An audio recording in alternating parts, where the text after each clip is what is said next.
একের পর এক গুরুত্বপূর্ণ পদক্ষেপের কথা আপনাদেরকে বললাম। বিধানসভায় সেখানেও এক গুরুত্বপূর্ণ কথা বললেন মুখ্যমন্ত্রী শুভেন্দু অধিকারী। বিরোধীদের বাক স্বাধীনতা, একই সঙ্গে তিনি দিলেন শর্তাধীন আশ্বাস।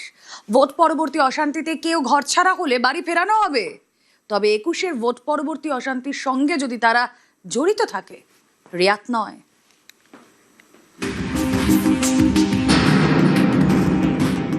বিরোধীদের আশ্বস্ত করতে চাই, হাউস বিলংস টু অপোজিশন। পশ্চিমবঙ্গে প্রথম বিজেপি সরকার, সেই সরকারের আমলে বিধানসভার প্রথম অধিবেশন। সেই অধিবেশনেই বিরোধীদের বাক স্বাধীনতার বার্তা দিলেন মুখ্যমন্ত্রী শুভেন্দু অধিকারী। আমরা চাই একটি নতুন যুগের সূচনা। আমরা কনস্ট্রাকটিভ অপোজিশন চাই। আমরা চাই না কোনো বিধায়ক শারীরিকভাবে নিগৃহীত হয়ে কোনো হসপিটালে বা ডাক্তারের কাছে যাক, এটা মারামারি করার জায়গা নয়। বিরোধীদের আশ্বস্ত করতে চাই, হাউস বিলংস টু অপোজিশন। সংখ্যায় আপনারা অনেক কম হলেও আমরা 50-50 যে ভাগ আছে, আপনাদের বেশি করে বলার সুযোগ যাতে অধ্যক্ষ দেন সরকার এবং সরকারি দলের, সেই ব্যবস্থা থাকবে। শুক্রবার অধিবেশনের শুরুর দিকে বলতে ওঠেন বিরোধী দলনেতা শোভনদেব চট্টোপাধ্যায়। ভোট পরবর্তী অশান্তির অভিযোগ তোলেন তিনি। আজকে আমাদের অসংখ্য মানুষের বাড়ি ছাড়া, অসংখ্য মানুষের বাড়ি ভেঙে পড়েছে। প্রতিবাদ জানাতে শুরু করেন বিজেপির বিধায়করা।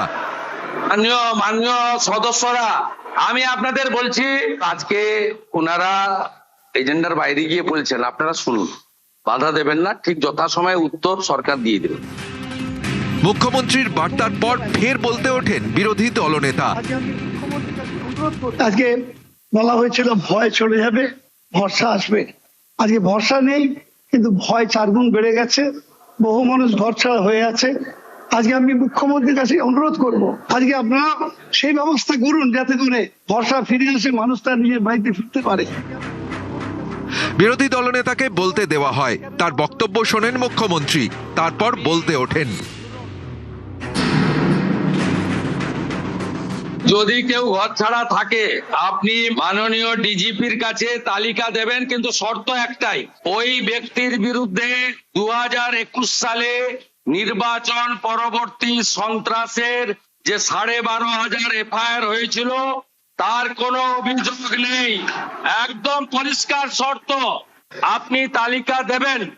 তার মধ্যে যদি সম্মানীয় রাজনৈতিক ব্যক্তিত্ব থাকে যাদের বিরুদ্ধে 2021-এর পোস্টপোল ভায়োলেন্সের অভিযোগ নেই, তাকে সসম্মানে এলাকার বিজেপির বিধায়ক এবং এসপি গিয়ে বাড়িতে ঢুকিয়ে দিয়ে আসবে। আর যদি 2021-এর পোস্টপোল ভায়োলেন্সের অভিযোগ থাকে, তাকে সরাসরি জেলে যেতে হবে। 2021-এ তৃণমূলের জয়ের পর ভোট পরবর্তী অশান্তিতে রক্তাক্ত হয়েছিল বাংলার নানা প্রান্ত। সবথেকে বেশি অভিযোগ ওঠে কোচবিহার, বীরভূম, উত্তর এবং দক্ষিণ 24 পরগনা থেকে। সারা নানুরের এবং বীরভূমের একাধিক জেলায়, আমার ময়ূরেশ্বরের বিভিন্ন এলাকাতেও যেভাবে পোস্টপোল ভায়োলেন্সের শিকার হয়েছিল আমাদের ছেলেরা, ঘর ছাড়া হয়েছিল, সে অবর্ণনীয় অত্যাচার এবং অমানবিক এবং হিংসা সেই সময় যারা যে সন্ত্রাস করেছিল, সেই সন্ত্রাসকারী মানুষকে আমরা এমনি সহজেই ছেড়ে দেব না।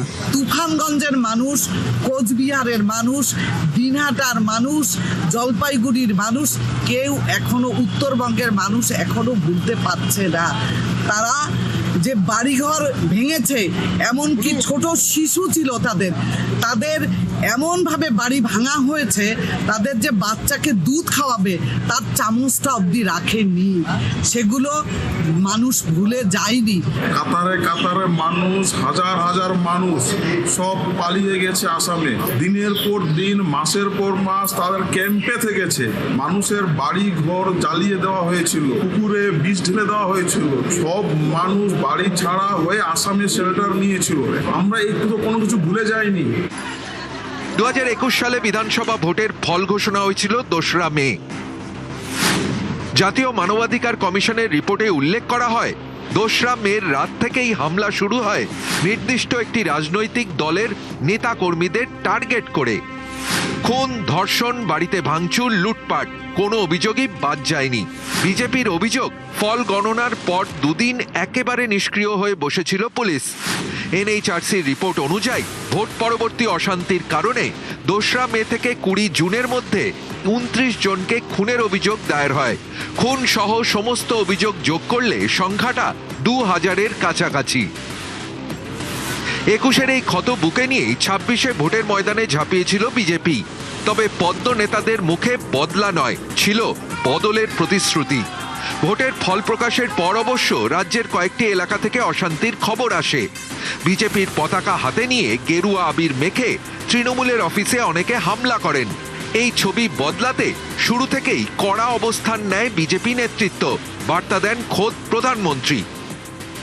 आज जब भाजपा जीती है तो बदला नहीं, बदलाव की बात होनी चाहिए। भय नहीं, भविष्य की बात होनी चाहिए। किसने किसे वोट दिया, किसे नहीं दिया, उससे ऊपर उठकर बंगाल की सेवा के लिए काम करें। বারবার শান্তির বার্তা দিয়েছেন বিজেপির রাজ্যের নেতারা। এবার বিধানসভায় দাঁড়িয়ে বিচারের বার্তা দিলেন মুখ্যমন্ত্রীও। একদম পরিষ্কার শর্ত, আপনি তালিকা দেবেন, তার মধ্যে যদি সম্মানীয় রাজনৈতিক ব্যক্তিত্ব থাকে যাদের বিরুদ্ধে 2021-এর পোস্টপোল ভায়োলেন্সের অভিযোগ নেই, তাকে সসম্মানে এলাকার বিজেপির বিধায়ক এবং এসপি গিয়ে বাড়িতে ঢুকিয়ে দিয়ে আসবে। আর যদি 2021-এর পোস্টপোল ভায়োলেন্সের অভিযোগ থাকে, তাকে সরাসরি জেলে যেতে হবে। নিউজ 18 বাংলা।